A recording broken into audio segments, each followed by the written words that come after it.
Well, this is certainly one of those beautiful Park City days where the sun is shining, the temperature is absolutely perfect, and as you can tell from the background, progress is taking place. I'm here with Sandra Morrison, the Executive Director of the Park City Museum. Good morning. Thank you. I'm glad you guys could join us this morning. Absolutely. Talk about this special day. We've got luminaries, the whole works, the kind of thing that we love to do here in Park City. Right, we're celebrating breaking ground of our new facility, and no, the museum's not moving. We're building an annex to the museum on Main Street because we're just so busy.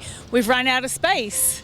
So this will be the Collections and Education Center, and half the building will house in a state-of-the-art, climate-controlled collections vault, our collections, and then the other half of the building will be for education programs, and we'll be able to expand everything we do in the community. So workshops for students, and this is a great location. We're just a block away from the school campus, the high school, junior high, and elementary school. And we'll also expand and have workshops for adults and even museum professionals from across the state. Wow. Yeah. In such a rich town history as Park City, this process is understandable to everyone that we have to preserve our heritage, but talk a little bit about what it means in 2016 as we're looking at fantastic growth in Park City to be looking at our legacy but also looking forward. Yeah, the history of the town, it's almost that it repeats itself. When we first got started as a mining town, we were this very transient community with people from all over the country and all over the world, and here we are in 2016. Again, the industry's changed. We've gone from mining to skiing, but it's a very service-oriented industry, and again, people from all over the country, and I'm an example of people from all over the world living here. And so, you know, we've collected a substantial archives representing Park City history. We have somewhere in the neighborhood of 50,000 historic images, and the collection just continues to grow. You know, right now we're collecting Olympics, you know, what's happened in the last 10 and 20 years. And we'll continue to do that. The questions are always, okay, what do we need to be collecting from our skiing heritage? You know. There's so much in so many different eras and categories of history here in Park City.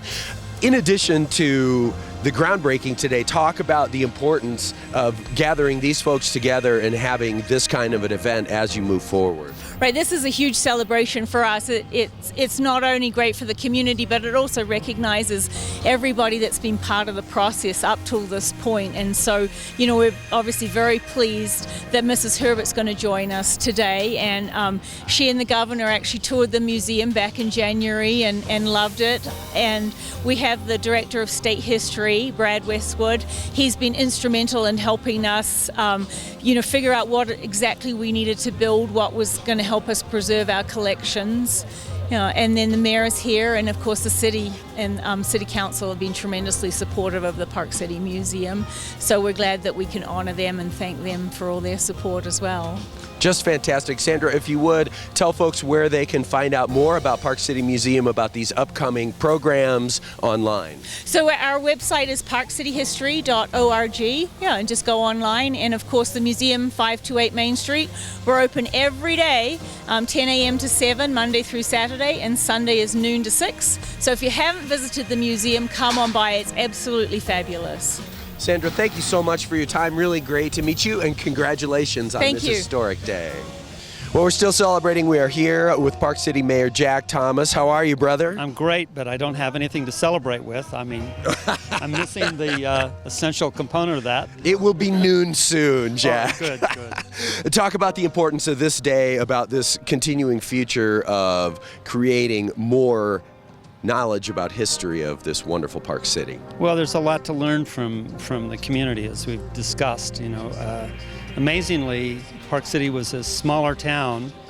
They didn't have cars, they didn't have computers, they didn't have cell phones, and yet they were somehow better connected.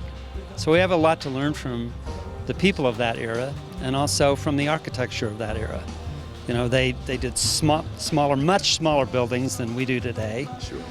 But they really had grace and style, and they were very well studied. So we have a lot to learn, and you know, this is an opportunity to build a structure that is going to encapsulate some of the historic moments and buildings and stories of people that also educate the children going forward. So we're excited to get it going.